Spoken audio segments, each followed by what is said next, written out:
Ito yung kabuang locks ni Honda RSX 110. Andito tayo, Honda Kalilangan Bukidnon branch para tiputan itong si Honda RSX 110 mga idol. So tingnan natin kung ano meron sa motor na to at yung presyohan nito ngayong month na to. So kasi bihira lang magkaroon ng isang wave type na motor dito na Honda RSX 110 siya. Tara, tingnan natin at alamin natin yung specs niya, yung technical specs niya, yung features niya at price niya kung anong nilagay dito ni Honda.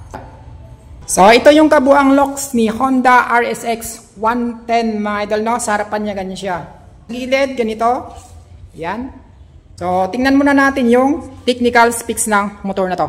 109cc displacement. Ito ay naka 4-stroke, naka single overhead cam, naka air cooled at meron itong maximum power output ng 6.46 kW at 7,500 RPM at meron itong maximum torque na 8.70 Nm.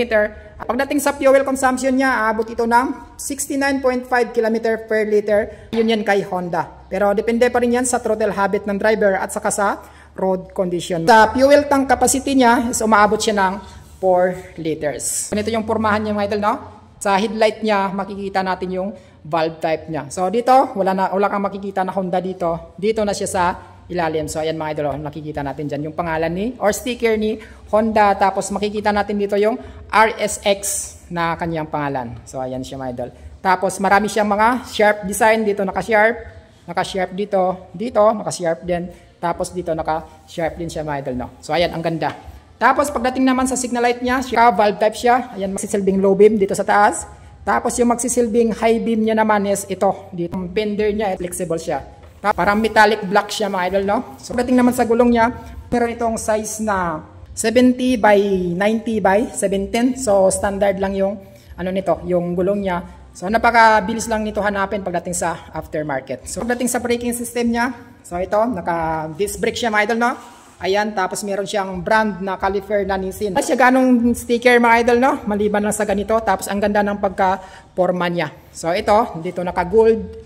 Ayan, tapos dito naman naka-gray. Tapos naka-black dito. Or metallic black. Tapos makikita na rin ulit natin yung gold dito. Ayan.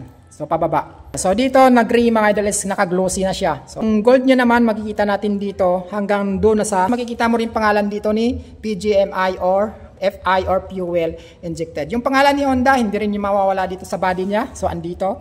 Tapos, meron siyang butas-butas dito. Good for aerodynamics na daanan ng lusutan ng hangin. Papasok yung hangin dito, lalabas din dito mismo sa, niya, sa butas na to. Or kaya dito sa butas na to. Pagdating dito sa niya, sa shifting niya, binubuo ito ng 4-speed manual gearbox. Tapos, meron siyang rubber na apakan dito para yung paa mo hindi basta-bastang dudulas. Dito naman sa side stand niya, ganun din, wala siyang safety features na nilagay. Ordinary lang siya, mga idol, no? Pagdating dito sa chin niya, meron siyang cover na ganito. So, ang astig niya, mga idol, no? Yung chin niya, hindi siya basta-bastang lalagyan ng dumi. Pagdating dito sa suspension niya sa likod, ganun din, naka-chrome din yung kulay niya.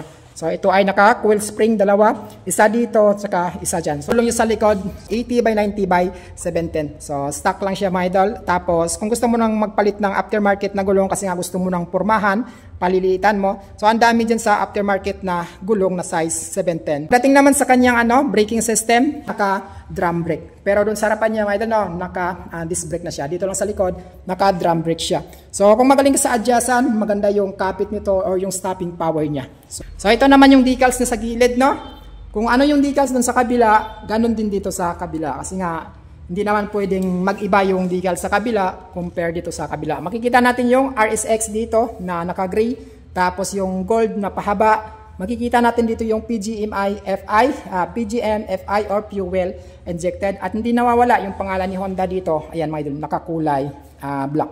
Meron siyang starting system na kick start dito na backup. At the same time, meron din siyang electric start sa taas. At ang maganda dito, mga idol, pagdating dito sa apakan ng driver, meron siyang guard dito para hindi basta-bastang didikit yung sapatos mo or yung paa mo dito sa mismong makina niya. Ito yun naman yung muffler niya. May guard siya na plastic. So ito, para hindi basta-bastang mapapaso yung angkas mo. Pagdating sa grab bar niya, ganun din, naka-matte black. So ito siya, mga idol. Pero kung gusto mo nang mag-attach ng dito, top box, pwedeng-pwede, mga idol. Pagdating sa upuan niya, mga idol, meron siyang under seat storage. Malaki din siya, pero hindi pwede dito yung yung helmet mo.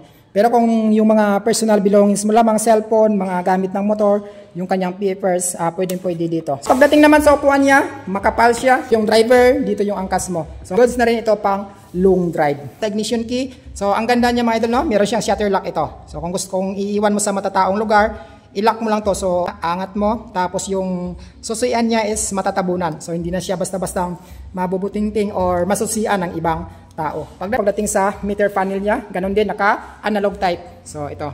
So very friendly lang siya mga idol, no? Tingnan. Tapos napaka-colorful na rin siya. So kulay red. Tapos andito yung speedometer niya, odometer. Ayan, odometer niya mga idol, no? So at ang goods dito talaga na hinahanap talaga ng iba, ng karamihan, yung fuel indicator niya. So makikita natin dito yung empty tsaka full. So napakadali lang tingnan kung may laman pa ba yung gas tank mo or wala na. Meron siyang neutral indicator dito sa kabila.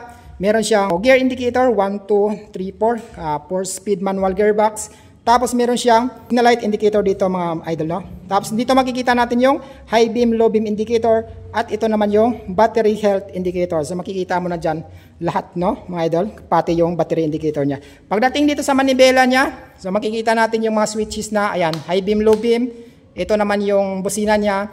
Tapos yung signal lights niya naman, ito, left tsaka right. Pagdating dito sa kanan, makikita mo lamang yung electric start na. So, kung interesado ka dito sa motor na to, itong si Honda RSX 110, meron siyang updated price ngayong month na to na 68,000 pesos basta cash. Pagdating naman sa down payment niya, 7,900. Pagdating sa 1 year is 6,475. Yung 18 months mo dito is 4,740 at pagdating naman sa 2 years is 3,925 at sa 3 years na naman is 3,000. Kung malapit ka lang dito sa area na to, ano pang hinihintay mo? Visit ka na lang dito. Hanggang dito na lang tayo.